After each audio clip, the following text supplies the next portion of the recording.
Inilis mo ako, pero iba ang pinakasalan mo! Pananagutan kita, pero kahit kailan, hindi kita pwedeng ibigin! Oo, aminin ko. Mahal kita. Nang dahil sa salapi mo. At nang dahil sa pag-ibig ko sa'yo, handa akong pumatay at mamatay! Katawan ko lang ang minahal mo at hindi ang pagkatao ko! Mr. Romantiko. Kumusta po kayong lahat, mga giliw naming tagapakinig? Inaanyayahan ko po kayong pakinggan ang pagsasadula ng mga liham kasaysayan ng pag-ibig na padala ng ating mga taga-subaybay at bibigyan buhay ng inyong mga paboritong bituin sa radyo. Mga kasaysayang nagtatampo ng mga pusong sugatan, mga pusong sawi, at mga pusong punong-puno ng pagmamahal. Lahat pong yan dito sa ating tulang. Mr. Romantiko.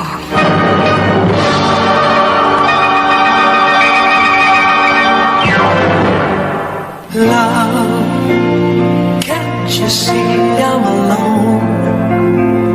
Maybe Magandang umaga po, mga giliw naming taga-subaybay. Narito na ngayon ang tampok na kasaysayan sa ating palatuntunan. and that is all. I wanna spread my wings. Dear Mr. Romantico, ako po si Suling, taga-Angono, Rizal. Kwento ito ni Ryan, ngunit ako ang nagsulat dahil may sakit na cerebral palsy ang aking anak. Nahihirapan siyang kumilos, tumayo, maglakad at magsalita. Halos maggunaw ang aking mundo na malaman kung may ganon sakit si Ryan. Pero bilang kanyang ina, tinanggap ko yun at nilaang ko ang aking panahon sa pag-aalaga sa aking bunso. Sa maraming taon, nagbinata si Ryan, ngunit halos buong buhay niya ay nasa loob lamang siya ng kanyang kwarto. Ganun pa man, hindi siya nabubugnot dahil malalaki ang mga bintana sa kwarto at naging libangan na niya ang pagdungaw at pagmasdan ang mga nangyayari sa labas ng aming bahay. Can't you hear when I call? Ryan? Ready na yung mga gamit mo sa school para bukas. Naplansya ko na rin yung mga uniforme mo. Ay, siya nga pala, hindi kita maihahatid kasi maaga akong aalis para pumunta sa tita Minerva mo. Kailangan natin makiramay sa pagkamatay ng Tito Bolet mo. Okay lang po, Ma. Huwag ka mag-alala. Nakausap ko ng kuya mo para ihatid sundo ka bukas. Anak, pagbutihin mo ang pag-aaral, ha? Apa, Ma. Oh, sino yung sinisilip mo dyan sa labas? Gabi na. Bagong lipat po sa kabilang babae. Oo. Binati ko na kanina yung bagong lipat sa kabila. Si Emma. Ma. Tsaka yung kasama niya, kaisa-isa niyang anak na Vanessa ang pangalan na tingin ko. Kasing edad mo lang. Ma'am, mabait po sila, Ma. Oo, mababait naman silang kausap. Sigurado ko, makakasundo natin sila. Siya, sige na. Pahinga ka na, anak, ha? Tutulog na po ako. Sige. Alalayan na kita. Nakita niyo Vanessa? Ay, oo. Maganda siya. Ha? Parang anghel ang mukha. Tingin ko magkakasundo kayong dalawa. Sana nga po, Ma.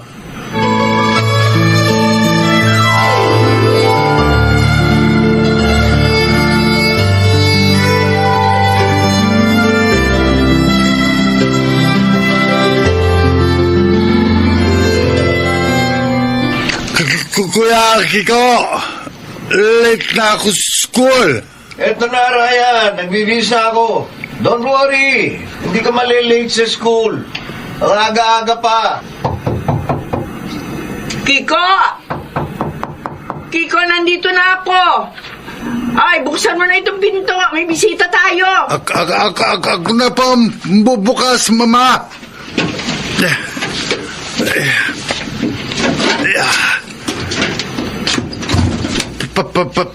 Pasok po kayo. Ako na magtutulak ng wheelchair mo. Ay, Emma, Vanessa, halika kayo. Pasok kayo sa loob. Salamat, Suling. Magandang umaga. Ikaw si Ryan, di ba? Oo, ako si Ryan. Magandang umaga sa'yo. Gwapo naman pala tong anak mong may cerebral palsy. Aba, hindi lang yan gwapo. Matalino din yan. Katunayan, consistent na din si Lister yan si Ryan. Wow! Congratulations, Ryan. Thank you. Ay, Aling Suling, siya nga po pala. Ito nga pala yung munti namin regalo sa inyo. Ha? Mga sariwang prutas. Meron din pong kasamang isang bilao ng biko. Ako po nagluto niyan. Talaga? Opo. Naku, maraming salamat, Emma, ha? Oh, Vanessa, salamat.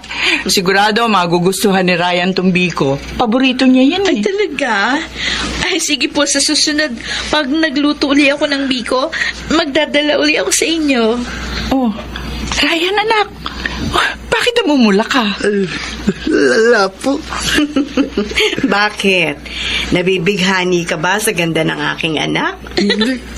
Mo talaga. Maganda si Vanessa po. Okay, Tom. Thank you, Ryan. Alam mo, masaya ako na nakilala kita. Sana maging magkaibigan tayong dalawa. Oo naman. Happy ako na maging kaibigan ka.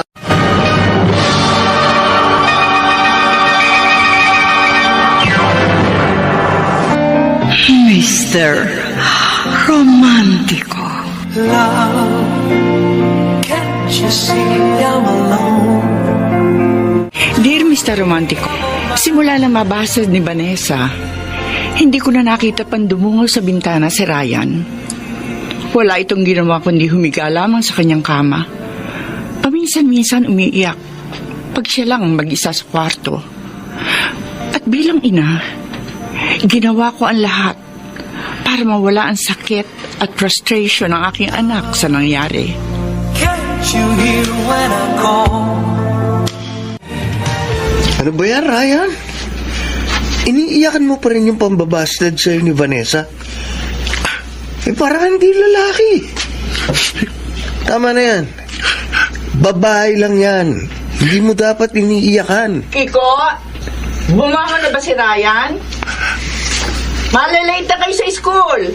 Ayaw pa mong bumangon ni Ryan. Kayo na po ang kumausap sa bunso nyo. Malilate na po ako sa trabaho eh.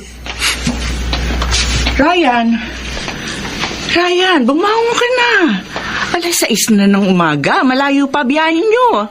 Pinasted lang, ganyan na ang reaksyon. Paano pa kaya kung break up yan? Baka hindi na niya kayanin. Kiko, unawain na lamang natin ang kapatid mo. First time na mangyari ito sa kanya. Oh, Ryan, anak, tara na. Bangon ka na. Ma, sala, di na lang ako nagkakasakit ng ganito para normal buhay ko. Anak, kung meron lang ako magagawa para gumaling ka, matagal ko nang ginawa yun. Sinisikap ko naman na magkaroon ka ng isang normal na buhay. Ryan, paminsan-minsan talaga, mabibigo tayo sa buhay. Lalo na sa pag-ibig. Oo, masakit yan. Pero kailangan mong maging matatag at tanggapin ang nangyari sa'yo. O, tignan mo ako. Dumaan din ako sa maraming breakups. Pero eto ko, buhay pa. Tama ang kuya mo, Ryan. Huwag mo nang iyakan yung nangyaring pambabastard sa ni Vanessa. At sa halip, ipagpatuloy nyo na lang ang pagkakaibigan yung dalawa.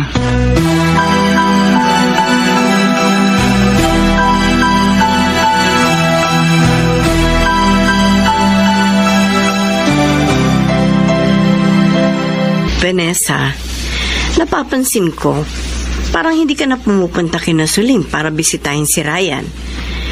Nagkaroon ba kayo ng hindi pagkakaunawaan? Ano? Lately kasi busy po si Ryan. Ang sabi nung kuya niya, merong ginagawang case study. Kaya hindi ko po muna siya iniistorbo. Yun lang ba, anak? Bakit parang malungkot ka? Kasi ma, medyo nagigilty lang ako doon sa ginawa ko kay Ryan. Bakit? Ano bang nangyari? Kaya ba nahihiya ka nang dumalaw sa kanila? Ang totoo niyan, nagtapat siya sa akin na meron siyang gusto. Kaso binasted ko. Sabi ko sa kanya, hanggang friendship lang yung kaya kong ibigay. Ayun, mukhang nasaktan doon sa sinabi ko. Oy, wala namang masama sa ginawa mo. Nagpakatotoo ka lamang. Mabuti't alam niya na hanggang friends lang kayo para hindi na siya umasa sa'yo. Pero kung ako ang tatanungin, okay na sa akin si Ryan para sa'yo. Kahit na may kapansanan pa siya. Ay, siya nga pala ma. Sa susunod na buwan, magsisimula na ako mag-practicum. Meron na akong company na papasukan ko sakali. Oh, talaga? Saan kumpanya? BS Maritime Recruitment Agency dun sa Pasig. Teka, alayo yata ng papasukan mo At saka, recruitment agency pa ng mga seaman. Baka naman ligawan ka lamang ng mga seaman doon. Huwag kang mag-alala, ma. Hindi ako magpapaligaw sa mga babaerong yun. At saka, medyo malapit na rin po yung Pasig, 180 hours lang naman po yung bubunuin ko sa practicum. Sige anak. Basta't mag-iingat ka palagi. Unahin mo muna ang pag-aaral bago ang pag-ibig. Yes, ma.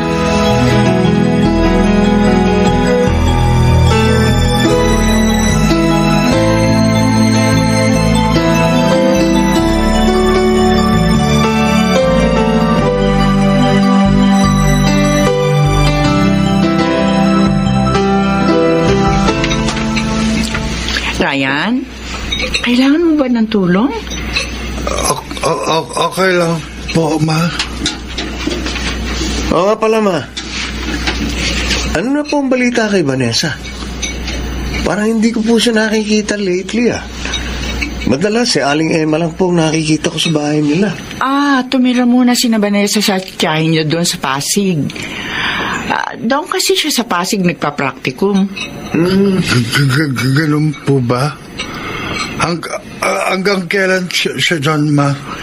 Malita ko mga 1 o 2 buwang hindi uuwi ang kaibigan mo sa bahay nila. Sayang, Ryan. Hindi ka man lang nakapagpaalam sa kanya. Ang kwento sa akin ni Emma, nalungkot daw ng sobra si Vanessa. Kasi bigla ka raw nagbago. Di naman po ako nagbago. Naiya lang kasi ko. Bakit hindi mo tawagan at kumustahin si Vanessa, Sigurado ako, hinihintay niya na makapag-usap kayo uli. Sige po, ma. Mamaya po, subukan kong tawagan si Vanessa.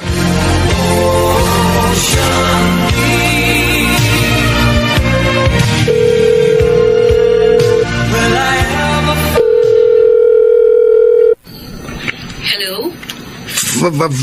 Vanessa? Ako to? Sorbo ba kita? Hindi. Okay lang. Buti tumawag ka sa akin. Akala ko, forever mo na akong hindi papansinin. Sensya ka na, Kung hindi kita kumusta? Kasi niya ako Bakit ka naman mahihiya sa akin? Para namang hindi tayo mag-kaibigan. Kumusta ka na, Ryan? Ito, kailang naman. Ikaw, kailan balik mo lang ngono? Sa next month na. Matatapos na kasi yung practicum ko. Namimiss na kita at yung bonding natin. Ko rin naman miss na kita. Ryan, meron pala ako sasabihin sa'yo. Pero huwag mo sasabihin sa mama mo o kahit sa mama ko, Secret lang natin. Sige. Secret lang natin. Meron na akong boyfriend. Ano?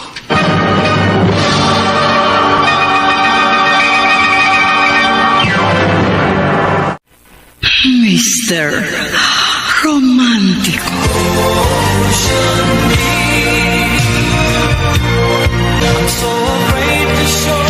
Mr. Romantico, muling nagbalik ang komunikasyon ni Ryan at Vanessa. Pero napansin kong malungkot pa rin ang aking anak. Madalas ko siyang tanungin kung bakit. Pero tinatanggi niya yun sa akin. Hindi nagtagal, inamin na rin sa akin ni Ryan na mayroon ng boyfriend si Vanessa. Isang seaman na nagngangalang Carlo.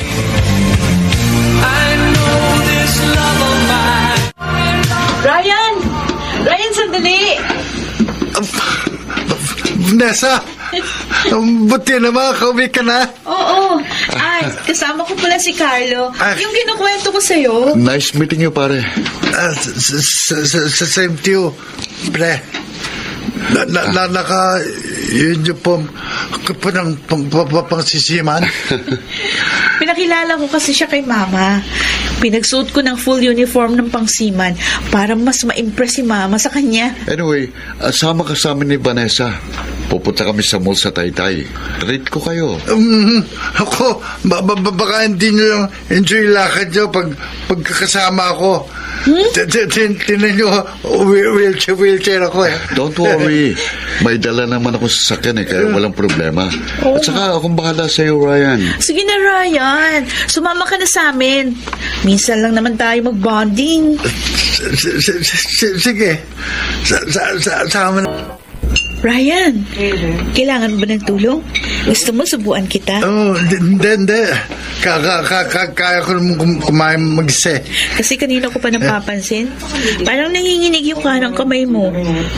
Kaya naisip ko na, siguro kailangan mo ng tulong. Ano, Ryan? Okay ba sa itong restaurant na pinagdalhan ko sa inyo? Oo. Okay naman. Okay, ah. Mas sarap pagkain. Ikaw, mahal. Nagustuhan mo ba? Oo. Matatandaan ko sabi mo sa akin na paborito mong baby back ribs. Oo, sarap nga eh. Ang importante lang naman sa akin, magkasama tayong kumakain, mahal. Ikaw talaga. Kaya love na love kita eh. Uy, bakit mo naman ako hinalika nang hindi ako handa? Tsaka may sauce pa sa mga labi mo, oh. Teka. Yeah, pinunasan ko na. Pakis nga ulit sa labing girlfriend ko. Ano ba? Maswerte ko. PDA tayo dito. At di bali, at ikaw ang naging girlfriend ko. Ha? Ay, Ryan, baka naman naka-out of place ka na sa amin. Medyo. Pero katuwa kayo eh. Sweet yung dalawa. Ingit. Huwag kang mainggit, Ryan. Darating din ang babaeng nakatakda para sa'yo.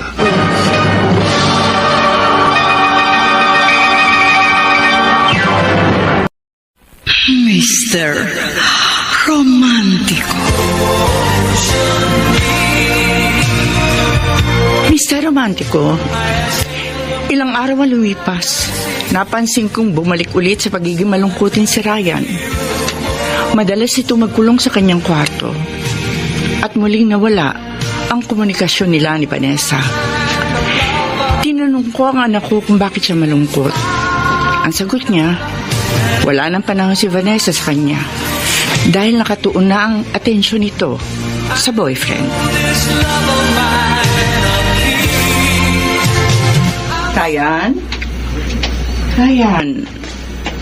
Nakasandal ka lang diyan sa pader. Mukhang malalim ang iniisip mo. Ma? Namimiss mo ba si Vanessa? Apo, ma.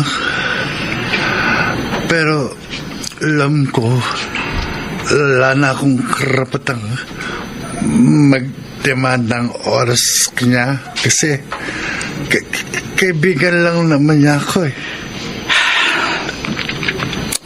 Huwag ka na malungkot. Ma? So, palagay nyo,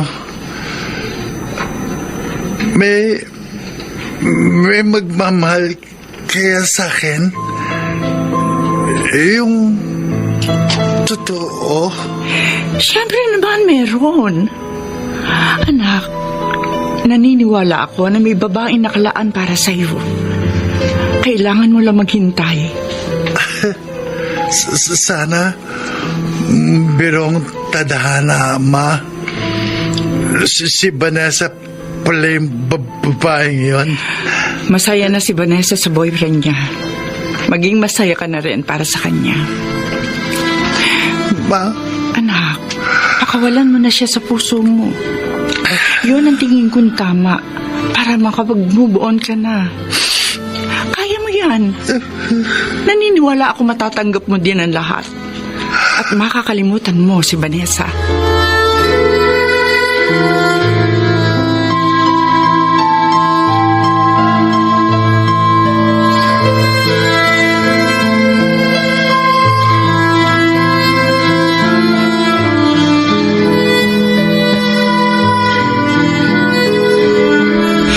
Hiya ka, Vanessa. Binuhos ko sa iyo ang buong atensyon at suporta ko para makatapos ka lamang ng pag-aaral. Pero ano ginawa mo? Lumandi ka lang dyan sa boyfriend mong Seaman at nagpabuntis. Sorry, Ma. Ngayon ka pahihingi ng sorry? Huli na ang lahat. Nagbunga ng kapusukan ninyong dalawa. Ano, Vanessa? Pananagutan ka ba ng boyfriend mo? Hindi ko po alam. Ano hindi mo alam? Ibig sabihin, hindi mo pa sigurado kung pananagutan ka ni Carlo? Hindi mo pa sigurado ang tanga-tanga mo! Ang tanga mo! Tama na! Nasasaktan ako!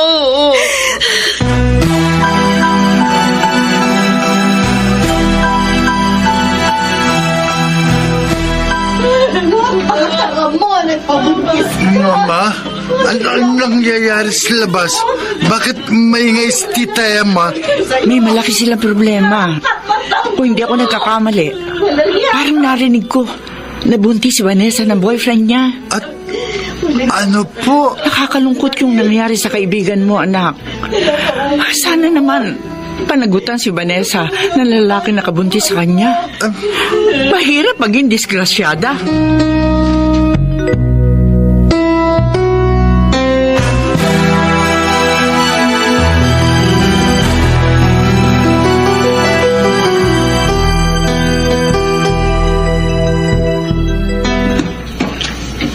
Ryan? Anong ginagawa mo dito? Bakit gising ka pa?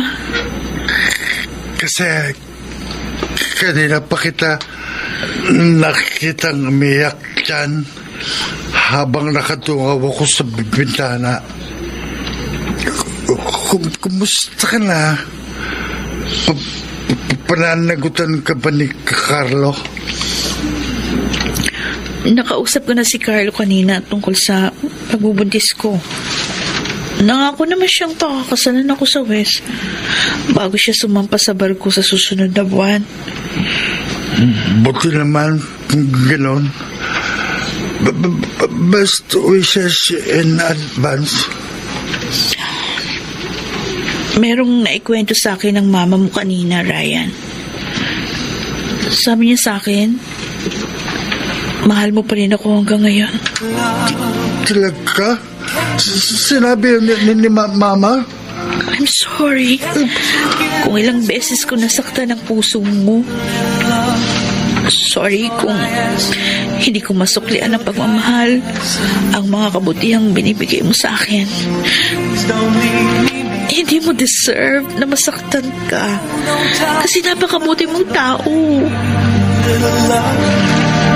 Ilang beses ako nasaktan dahil sa'yo.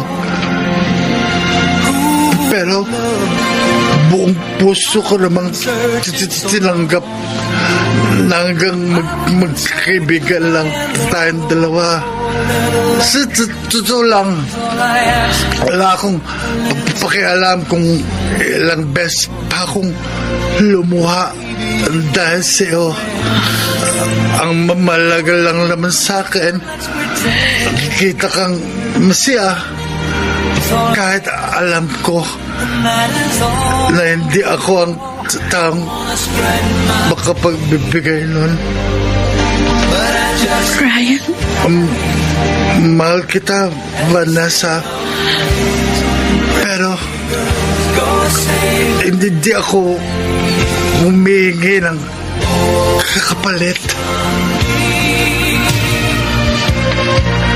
So afraid to show my feelings. I have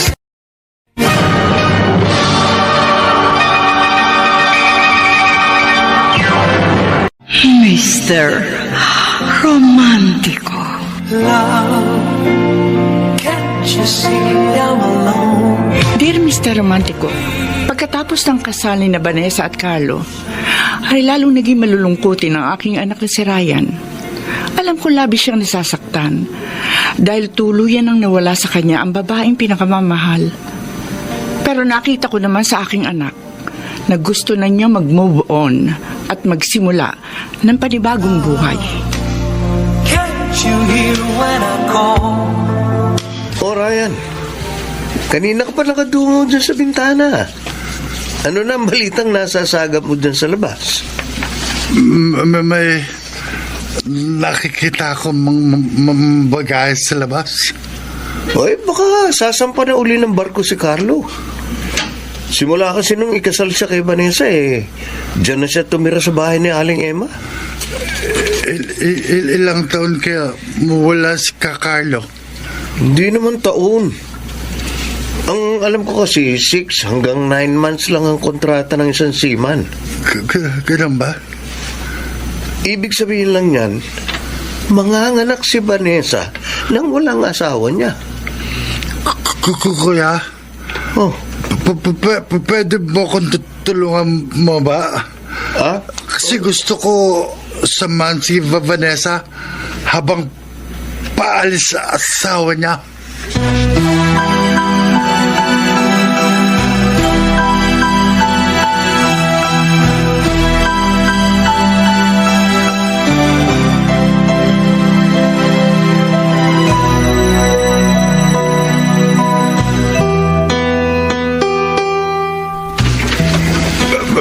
Vanessa, Ikaw pala, Ryan.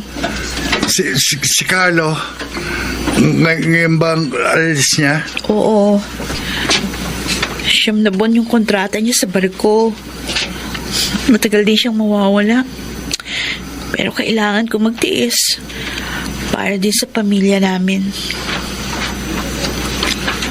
Ma, Carlo, nandito si Ryan. Ay, buti naman, Ryan, at napasyal ka ulit. Tamang-tama. May kasama si Vanessa habang paalis ang asawa niya. Carlo, 9 months pa lang mawala. Ingat ka sa barko. Salamat, pare. Sa'yo ko muna ipagkakatiwalang mag-ina ko habang nagtatrabaho ko, ha? Huwag kang ala. Ako bahala sa pamilya mo. Maswerte si Vanessa kasi meron siyang best friend na katulad mo. O sige, Ryan, Vanessa, Nanay Emma, parating na yung van na mag-aatid sa akin sa airport. Carlo! Huwag kang malungkot, mahal. Palagi akong tatawag sa'yo. Talaga? Pangako, babalik. Hello, Vanessa. Ryan, Bakit ka miyak? May miss mo bang asawa mo? oo. Pangako niya sa akin. Palagi siyang tatawag pag nasa barko na siya. Pero simula nang umalis siya, 2 months ago, nakakadalawang tawag pa lang siya sa akin.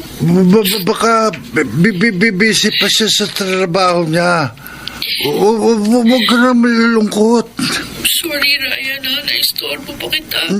Lion, mas gusto ko ngayon nakakausap kita bago ako matulog Basta palagi mong tatandaan, huwag ka nang malungkot kasi makakapekto yan sa pinagbubuntis mo. Alam mo, sa totoo lang, itong anak ko na lang ang natitira kong dahilan para kumapit pa rin sa relasyon ko kay Carlo. Mahirap pala mag-asawa ng seaman. Huwag ka sumuko sa relasyon nyo. Unang beses pa lang yan. Pero alam ko, sanay ka rin. Saka, dito naman ako. Habang wala asawa mo, samahan kita. Dadamayan sa lahat ng oras. Alam mo, talagang hulog ka sa akin ng langit. Siguro kung wala ka, matagal na ako sumuko. Wag, oo, mas sabihin yan. Alam ko, makakaya mo kahit wala ako. Nandyan, mama mo. Tapos, magkakanak ka pa. Malapit ka ng mga anak. Dapat, mamamisya ka. Actually nga, medyo excited na rin ako sa paglabas ng baby ko. Kukunin kitang ninong sa binyog ng anak ko, ha? Sure. Papayag ako maging ninong. Talaga? Oo. Thank you. Basta, Vanessa. Kapit lang. Pangako. Gagawin ko lahat para maging masaya ka. Thank you. Mahal na mahal kita.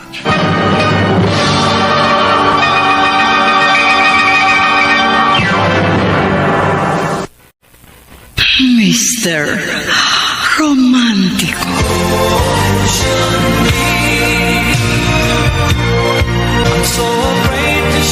Mr. Romantico, dumating ang panganganak ni Vanessa. Ang anak kong si Ryan ang naging karamay at kasama niya ng mga panahong yun. Habang ang asawa nito ay naroroon pa rin sa barko at nagtatrabaho. Doon ko ulit nakita ang kasiyahan sa mukha ng aking anak. Dahil mas naging close sila ni Vanessa.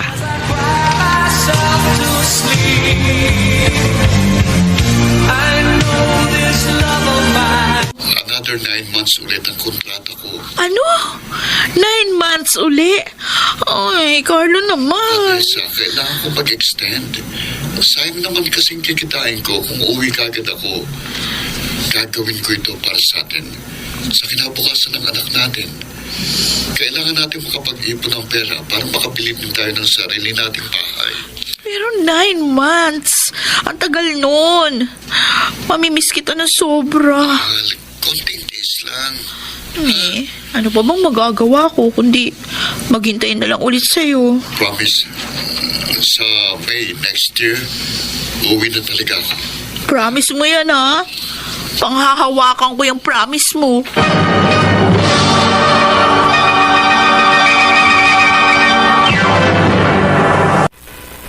Mr. Romantico. Mr. Romantico, natuloy ang pag-extend ang asawa ni Vanessa sa barko. Kaya ang anak ko naging kasama niya sa kalungkutan. Sabi ko nga kay Ryan, magtira siya ng kahit konting panahon para sa kanyang sarili. Hindi yung binubuhos niya lahat kay Vanessa at sa anak nito. Pero ibang klaseng magmahal ang aking anak. Selfless love.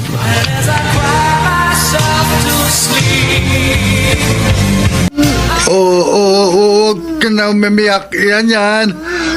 Good boy yan. Good boy. Ito laruan. Gusto mo to, ba? Ba?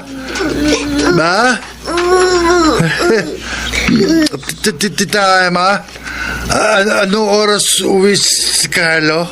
Ang alam ko alauna ng hapon ang lapag na eroplanong sinasakyan ni Carlo. Mag-aalas 5 na ng hapon. Sigurado pa uwi na yun dito. Siya nga pala, si Vanessa. Nasa labas po. Laban nga yung pag-uwi ni Carlo. Parang ayan na si Carlo. May humintong taxi sa harap ng bahay. Si Carlo na nga, ayan na siya. Carlo! Naku! Salamat sa Diyos at nakauwi ka ng ligtas. Emma, Ryan. Welcome back, Carlo. Teka. Siya bang anak ko? Si Yan? Yan, Apo. Hindi ka dito. Nandito ang papa mo. Huwag kang matakot sa papa mo. Yan. Papa! Bakit pumunta ka sa likod ng wheelchair ni Ryan. Huwag ka matakot sa papa mo. No, Papa! Ikaw, Papa ko! Anak, Hindi ako papa mo, yan. Siya talaga papa mo, si Carlo. halika dito, anak. Marami kong pasalubong sa'yo. Halika. Sige, yan. Lapit ka na. Halika dito. Ayan, payakap. Matagal ko nang gustong mayakap ka. Pasensya ka na, Carlo. Kung medyo tatakot nak mo. Oo. Ryan, maraming salamat sa pag-aalaga mo sa mag-ina ko habang wala ako. Malaking utang na loob ko sa'yo. Layon, masaya ako makatulong sa inyo.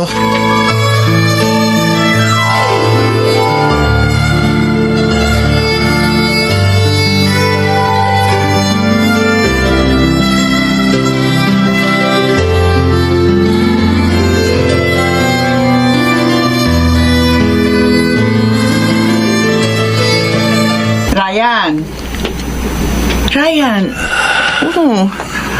malungkot ka na naman. Di ba dapat masaya ka kasi bukas ng graduation mo? Ma'am, masaya naman po ako.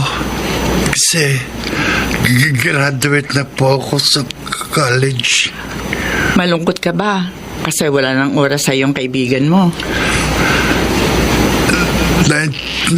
Naintindihan ko naman po kung wala nang oras sa akin si Vanessa. Siyempre, mas paglalaanan niya ng panahon ang pamilya niya. Pero aminin ko po, inggit ako kay Carlo. Masaya sa piling ng babaeng mahal ko. Anak, marami pa namang babae ang pwede magmahal sa'yo. Hindi lang si Vanessa. Pero iba si Vanessa, ma. Sana ako na lang pong minahal niya. Alam ko, sobrang sakit na nararamdaman mo. Pero anak, tanggapin mo na hindi siya ang babae para sa'yo. Huwag mo nang pahirapan ang sarili mo, anak. Bukas, ka-graduate ka na sa college. Bagong buhay na naghihintay sa'yo. At doon ka na mag-focus, anak. At saka panahon na para pahalagaan mo naman ang iyong sarili. Ma. Kaya mong kalimutan si Vanessa. Maniwala ka sa akin.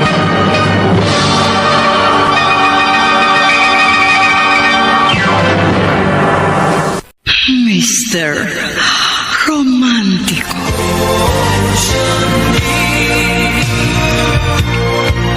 Dear Mr. Romantico, tinulungan ko ang aking anak na si Ryan na makahanap ng babaeng pwede siyang mahalin. Gumamit pa nga ako ng mga dating apps para maihanap lamang ng date si Ryan. May mga nirereto ding babae para sa anak ko.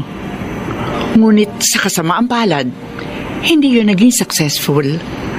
At isa sa mga rason ay ang kapansanan ng aking anak. Can't you hear when I call? Ryan? Ryan, anak? Pwede ba akong tumuloy? Mag-uusap naman tayo. Tuloy ka, ma. Oh, Ryan. Nagtataklob ka na naman ng kumot. Nakakahinga ka pa ba? Tanggalin mo na yan. Mag-usap tayong dalawa. Ma, huwag yun akong hanap ng makadate. Turn down lang nila ako dahil sa tsura ko. Masakit lang po, ma. Oh, sige. Sige, anak. Hindi na kita ihahanap ng date. Huwag mo na ring isipin yung mga babaeng nag-turn down sa'yo. Isipin mo na lang na hindi sila worth ng panahon at pagmamahal mo. Si Vanessa lang po tumanggap sa akin. Pero tinanggap ka niya bilang kaibigan lang. Hindi niya tinanggap ang pagmamahal mo. At saka Ryan, nabalitaan ko kay Emma Lilipat na sina Vanessa at Carlo sa bago nilang bahay sa Antipolo. Ano po? Aalis na ng tuluyan si Vanessa.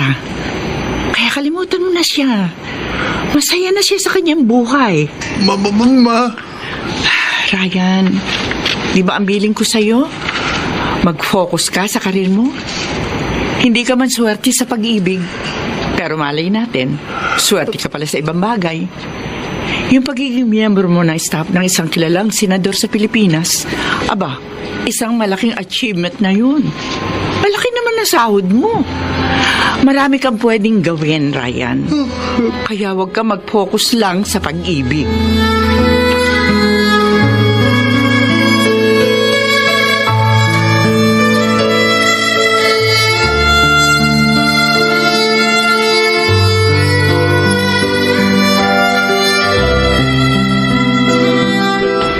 Mabuti naman at napasyal kayo ni Yanyan dito sa bahay. May problema ka ba, anak? Nagkaroon lang kami ng pagtatalo ni Carlo, Ma. Parang nung isang gabi lang nung tumawag ka sa akin, nagtalo din kayo ng asawa mo. Di pa paano hindi kami magkasundo doon sa pera? Pag yun ang pinag-uusapan, nagbibigay pa rin siya doon sa mga magulang niya. Hindi naman masama na bigyan niya sila. Kaso, kami naman ang kinakapos. Kaya nga sabi ko kay Carlo, dapat kami ni Yanyan yung priority niya dahil mas kailangan namin ng pera. Kailan ba babalik ang asawa mo sa barko? Next week na ho yung alis niya. Kakainis nga lang kasi South America yung biyahe niya. Nababalitaan ko nga halos lahat ng mga nakakwentuhan kong misis ng mga seamen. South America daw dun yung pinakamaraming tukso. Ikaw ba'y may tiwala sa asawa mo? Oo naman. May tiwala naman ako kay Carlo. Kaso, syempre, iba pa rin yung ikaw na mismo yung lalapitan ng tukso sa ayaw at sa gusto. Nakabalita ko pa, pag nagbiyahe doon sa Brazil marami din mga babae doon. Maraming babaeng umaakyat ng barko. Tingin ko naman hindi babaero si Carlo. Kaya magtiwala ka lamang sa asawa mo. Kumusta na po pala si Ryan? Yun. Okay naman ang kaibigan mo. Kasama siya sa staff ng isang kilalang senador. Kaya ang balita sa akin ni Suling, baka lumipat na sila ng Manila. Ganun po ba? Namimiss mo ba ang kaibigan mo? Pwede mo siyang puntahan sa bahay nila. Walang pasok ngayon si Ryan. Sigurado, matutuwa yun kapag nakita ka niya. Ryan? Vanessa? Anong ginagawa mo sa tapat ng bahay namin? Para bisitahin ka. Akala ko nakalimutan mo na ako. Pasensya ka na, ha? Kung nawalan ako ng panahon sa'yo. Alam ko namang wala akong karapatang magreklamo. Kasi kaibigan lang naman ako. Naintindihan ko rin kung mas priority mo ng pamilya mo. Pero ilink lang sana sa'yo. Kahit konting pagmamahal lang, bibigay mo naman sa akin. Kahit karampot lang oras mo, laan mo sa akin. Kasi masakit na binabaliwala ako ng taong mahalaga sa akin. Ryan? Kung tatanungin mo ko, oo, mamahal pa rin kita. Kahit anong gawin ko, hindi kita maalis sa puso ko. Ikaw lang ang babaeng minahal ko lang ganito, Vanessa. I'm sorry. Alam ko, maririnig ko yan sa'yo ngayon. Tanggap ko lang hindi ka magiging akin. Ang tatanging iling ko lang naman sa'yo. Mamabunan mo ko kahit konting pagmamahal at pagpapahalaga. Pakiusap lang, Vanessa. pakiusap lang.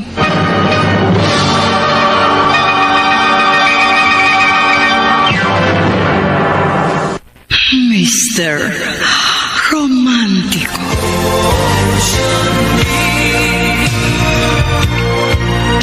Mr. Romantico, yun ang hiling ni Ryan kay Vanessa, na sana maambunan siya ng kahit konting pagmamahal mula sa kaibigan. Nung naikwento yun sa akin ng anak ko, naawa ako. Bakit kinailangan pang mamalimos ang pag-ibig sa taong hindi siya kayang mahalin? Bilang ina, masakit sa akin na makita si Ryan na nagpapakamartir ng ganon ng dahil lamang sa pag-ibig. Pero ano magagawa ko? Sadyang ganon magmahal ang aking anak. Samantala, may mga naikukwento sa akin si Emma na lumalaki ang problema sa relasyon nila Vanessa at Carlo. Lalo na nang bumalik ang lalaki sa pagbabarko, na namlaya ang kanilang komunikasyon. Hanggang sa isang araw, isang masamang balita ang natanggap ni na Emma at Vanessa.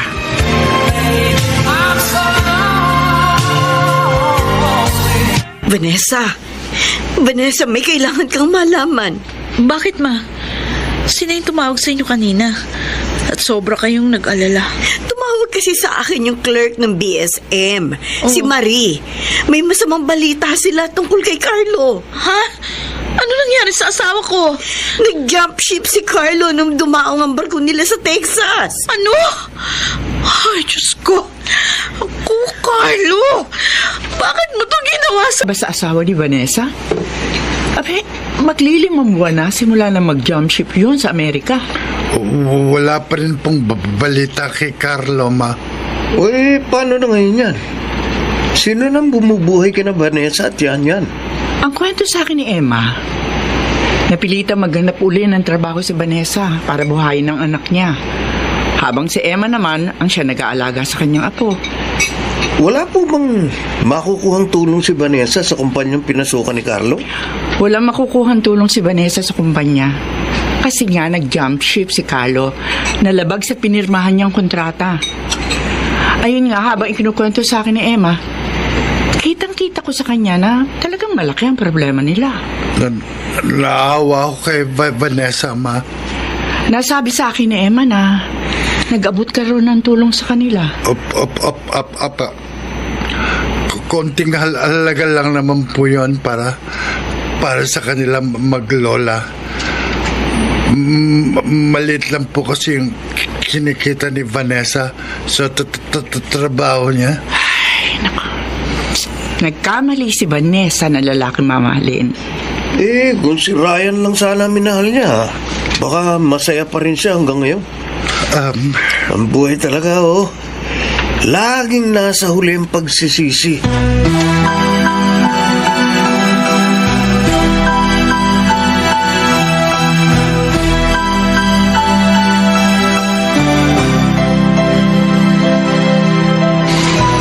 Limang buwan nang lumipas. Wala pa rin paramdam ang asawa ko sa akin. Siguro nga, kinalimutan niya na ako. Vanessa? Dapat ko nang tanggapin na hindi na babalik sa akin ang asawa ko. Ay, nagkamali ako ng lalaking minahal.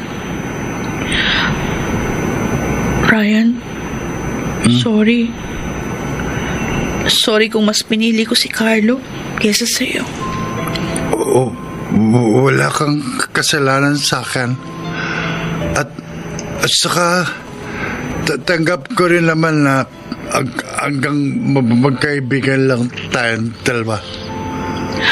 Alam mo, ngayon ko lang na-realize kung ikaw yung pinili ko sa halip na si Carlo, siguradong hindi ko nararanasan ang mga ito. Pasensya ka na kung ngayon ko lang na-realize na mahal pala kita. Vanessa? Sa totoo lang, marami akong panghihinayang. Marami akong sinayang na panahon kay Carlo. Sana hanggang ngayon mahal mo pa rin ako. Wala namang nagbago sa mga nararamdaman ko para sa'yo. Mahal pa rin kita hanggang ngayon. Ryan, Subukan kong higitan ang pagmamahal na binigay sa'yo ni Carlo, Vanessa. Gagawin ko ang lahat. Maging masaya ka lang sa piling ko.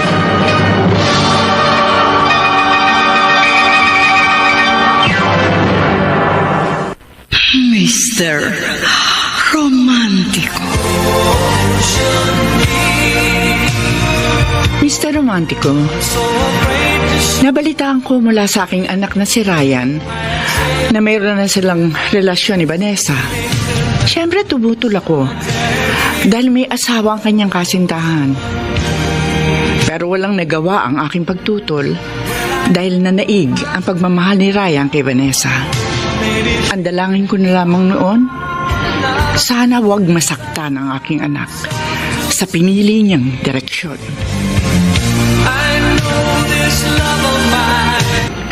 Tatlong buwan na tayong may relasyon, Ryan. Oo nga, parang kailan lang. Yun nga lang, siguro may ilang tutol sa ating relasyon. Isa na doon ang mama mo. Hindi naman talaga siya tututol. Nangangambal lang siya na baka bumalik yung asawa mo. Paano kung balik asawa mo, Vanessa?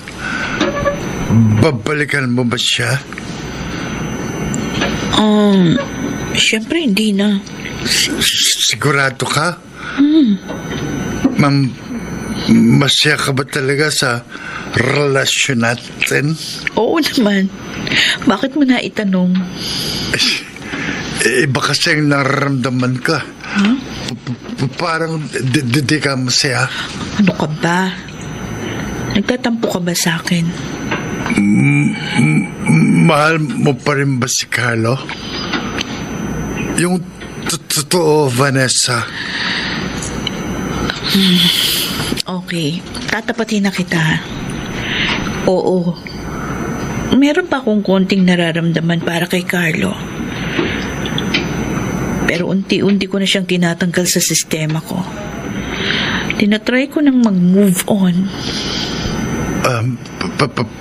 Pasensya ka na kung nasabi ko yun. Baka dumagdag pa yun sa isipin mo. Nandito na tayo sa bahay ko. Good night, sweet dreams. Vanessa? Vanessa? Mabuti dumating ka kaagad. Si Carlo. Bakit? Ano po nangyari kay Carlo? Umuwi na si Carlo. Nandito siya ngayon para sunduin ka.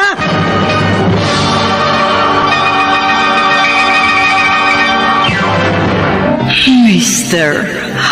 Romantico. Love, can't you see I'm alone? Mr. Romantico, dumating ang kinatatakutan ni Ryan, ang pagbabalik ni Carlo. At kasabay ng kanyang pagbabalik ay ang pagbawi niya sa kanyang mag-ina. Nang malaman ko yun, labis akong nag-alala sa aking anak. Handa ba niyang pakawalan ang babaeng mahal niya? Mga kaibigan, napakinggan po ninyo ang ating dula na ginampanan ng mga sumusunod. Rosana Villegas, Phil Cruz, Lionel Benamin, Susan Robles, at si Bobby Cruz, soundman Jerry Mucha, sa musika ni Boboy Salonga, technician Eric Lucero at Bong Muyar. Ang kasaysayang inyong napakinggan ay mula sa panulat ni Chris Nasenga, sa direksyon ni Chiquit Amor. Can't you hear when I call? Nagilong naming taga-subaybay, huwag kaliligtaang abangan ang bawat kabanata ng magagandang kasaysayang tampok sa ating palatuntunan. Hanggang sa muli, ako po ang inyong Mr. romantiko. Wanna spread my wings.